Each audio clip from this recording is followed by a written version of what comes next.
François Flot, bonjour. Bonjour. Écoutez, on est très heureux de vous accueillir aujourd'hui. Et pas seulement parce que c'est la première de notre nouvelle émission Éco 600 secondes cash, mais aussi parce que vous êtes l'homme le plus craint de Bretagne. Cher Monsieur Flot, vous êtes président du tribunal de commerce de Rennes. Et quand on est chef d'entreprise, quand on est salarié, ça fait peur de se retrouver devant le président du tribunal de commerce. Alors, est-ce que vous assumez ce rôle ? Alors, je l'assume bien entendu, mais j'aimerais que cette image change. Et que l'on passe d'un président craint à un président que l'on va voir parce que l'on a des soucis et qu'il aimerait qu'il nous aide à trouver des solutions. Alors ça veut dire quoi être finalement président du tribunal de commerce et qu'est-ce que vous voulez apporter au chef d'entreprise ? On y reviendra peut-être, il y a 3 métiers au tribunal. Il y a un premier métier qui est la gestion du contentieux, la deuxième de constater l'état de cessation des paiements, et puis il y a un métier nouveau qui se développe énormément et surtout à cause de la crise, qui est le métier de la prévention. Et ça prend de plus en plus de place dans vos... Ça prend aujourd'hui 30 à 40% de mon temps, car les entreprises commencent à évoluer dans leur perception justement du tribunal de commerce. Elles commencent à savoir, grâce aux experts comptables, grâce aux avocats, grâce à des émissions comme les vôtres, que le tribunal de commerce peut être non pas simplement un lieu de sanction, mais un lieu de rebond, selon l'expression que j'aime bien employer. Donc on le comprend, vous êtes plus un apporteur de solutions plutôt que de vouloir faire peur au patron. Et pourtant, il va falloir en trouver des solutions parce que là, on traverse une crise très grave. Elle va sans doute s'amplifier dans les mois qui viennent. On parle d'un mur finalement, des défaillances qui pourraient arriver très vite. Alors aujourd'hui, ça tient pourquoi ? Parce qu'en fait, on a beaucoup d'entreprises qui sont aidées par l'État. Une montagne de dettes sans doute. Est-ce que vous craignez les mois qui viennent ? La crise a commencé il y a 1 an. Et depuis 1 an, j'allais dire presque tous les jours, mais au moins tous les mois, j'entends dire que la grande crise va arriver, qu'il va y avoir un effondrement des entreprises. Et jusqu'à présent, il ne s'est rien passé. Il ne s'est non seulement rien passé, mais le nombre d'entreprises qui ont déposé leur bilan au cours de l'année 2020 a diminué de 40% en moyenne dans les tribunaux et à Rennes, là. Mais ça, c'est grâce aux aides de l'État. Quand elles vont s'arrêter, ces aides, qu'est-ce qui va se passer ? Alors j'ai une vision un peu différente que ce rapide raccourci. C'est que je pense que 70 à 80% des entreprises ne sont pas en si mauvaise situation que ça. Et pour l'illustrer et le justifier, je vais vous dire que seuls 75% des entreprises françaises ont demandé le bénéfice d'un PGE. Donc prêt garanti par l'État. 25% des entreprises françaises ont demandé un prêt garanti par l'État. Ce qui veut dire que 65 à 70% des entreprises françaises n'ont pas eu besoin. Vous faites abstraction du chômage partiel, qui est quand même une aide substantielle aussi. Prenons-le dans l'ordre. 70% des entreprises considèrent qu'elles n'auront pas de problème financier à court terme. Et la situation de trésorerie des entreprises au jour d'aujourd'hui est meilleure globalement que ce qu'elle était il y a 1 an. Grâce au PGE, grâce au report d'échéance, grâce au chômage partiel, grâce à tout un tas de mesures. Merci François Flot pour ces premiers éléments de réponse. Je vous propose de faire une mini-pause et on se retrouve tout de suite après nos 60 secondes techno.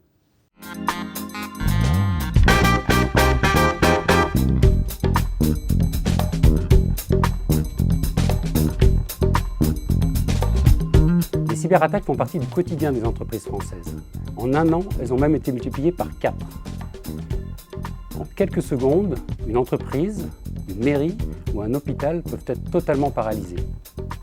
Et avec l'explosion du télétravail que l'on observe depuis 1 an, de nouvelles failles de sécurité sont arrivées et de nouveaux risques sont apparus. Alors les petites ou les moyennes entreprises sont-elles épargnées par le phénomène ? Eh bien non, pas du tout, c'est même le contraire. Plus de 40% d'entre elles ont déjà subi une attaque informatique. Attaques qui prennent différentes formes, du phishing, des logiciels malveillants, des Wi-Fi non sécurisés, ou tout simplement la perte ou le vol de ces matériels informatiques. Avec des conséquences énormes pour ces petites entreprises, des conséquences financières d'abord, bien évidemment, mais aussi un risque de perte de confiance de la part de leurs clients ou de leurs partenaires. Alors comment se protéger pour une entreprise qui dispose de peu de moyens ? Eh bien, il y a 2 mesures à mettre en œuvre. La première, ça va être de sensibiliser ses salariés, leur donner les bons gestes. Par exemple, ne pas ouvrir certains mails. La deuxième, ça sera de protéger les outils que l'on utilise le plus au quotidien. Commencer par protéger son smartphone, sa tablette. Pour cela, il existe des solutions très simples, peu onéreuses, faciles à mettre en œuvre, telles que la solution Cyberfiltre d'Orange.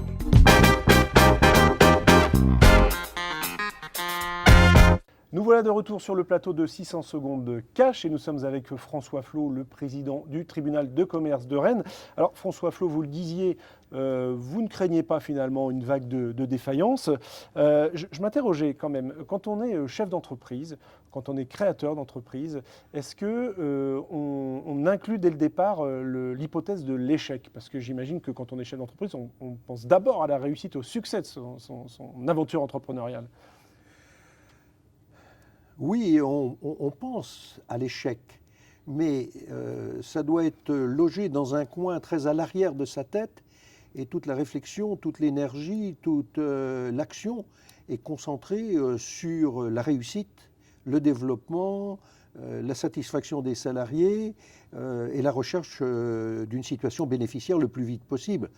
L'échec doit être comme étant quelque chose qui pourrait arriver mais qui ne doit pas arriver.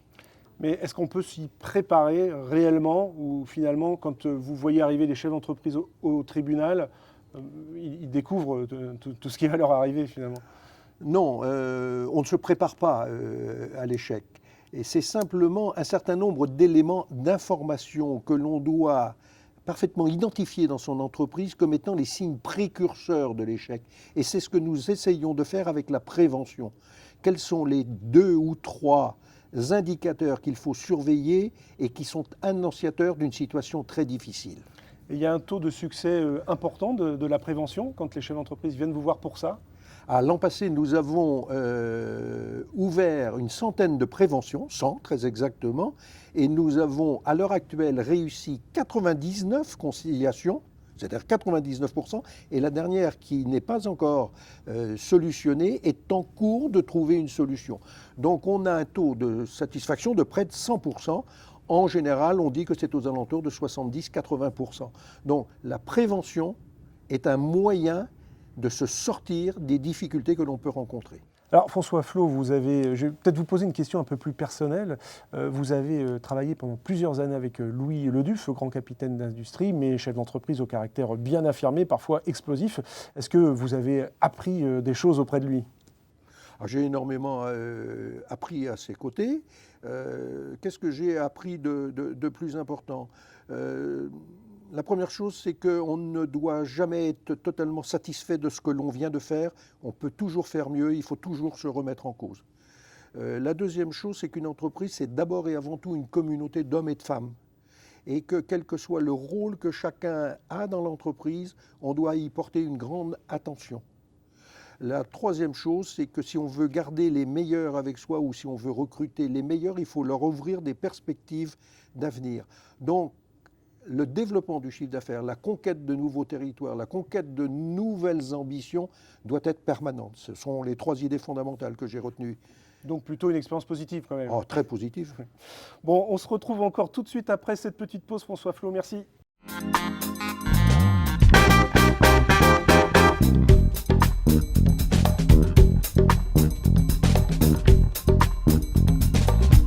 Donc la crise a naturellement eu un impact assez fort sur les salariés, notamment ceux qui sont en poste et la recherche d'un nouvel emploi. On constate que pour 1 sur 2, ils ont intensifié leur recherche au cours de cette crise. Lorsqu'on s'intéresse aux raisons de cette intensification, on voit que pour 53% d'entre eux, c'est l'envie d'un nouveau projet. La deuxième raison, c'est pour 36% d'entre eux, un envie d'ailleurs, une mobilité géographique. Et enfin également pour 36% d'entre eux, c'est parce qu'ils considèrent que leur entreprise n'a pas forcément très bien géré cette crise sanitaire. 94% des recruteurs ont continué de recruter pendant la crise sanitaire. On constate que 17% ont plus recruté, 31% ont moins recruté et 47% ont recruté autant. Alors, on s'intéresse au sujet du turnover. De la même façon, les recruteurs constatent un turnover équivalent pour 2 tiers d'entre eux. 17% ont constaté une augmentation de leur turnover et 17% ont constaté une baisse de leur turnover. Le télétravail s'est définitivement imposé. 85% des salariés souhaitent désormais continuer à pouvoir en profiter. C'est également le cas des professionnels RH avec 73% d'entre eux qui souhaitent développer cette forme de collaboration. Et le consensus se fait autour de 2 jours de télétravail par semaine.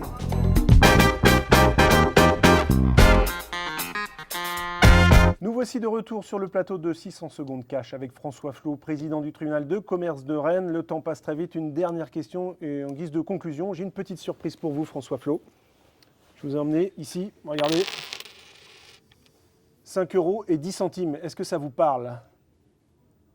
Si ça ne vous parle pas, vous me le dites, avouez-le. Non, pour l'instant, ça ne me parle pas. D'après mes informations, c'est ce que vous gagnez en tant que juge tous les mois, c'est ce que le ministère de la Justice vous verse. Est-ce que c'est votre salaire? Alors, ce n'est pas mon salaire, mais vous soulevez un très beau point, puisque les juges des tribunaux de commerce sont totalement bénévoles. J'irais même jusqu'à dire que nous subventionnons un peu la justice française, puisque le budget qui est alloué au tribunal de commerce de Rennes pour ses 31 juges est annuellement de 1 800 €, soit 5,10 € par juge et peut-être par mois. Donc c'est plus un défraiement. À peine. Et un sacerdoce. C'est plus un plaisir de rendre service à nos compatriotes chefs d'entreprise. Merci François Flot pour cet échange. J'espère que vous avez toutes et tous apprécié ce 600 secondes de cash. On se retrouve très vite avec un nouvel invité.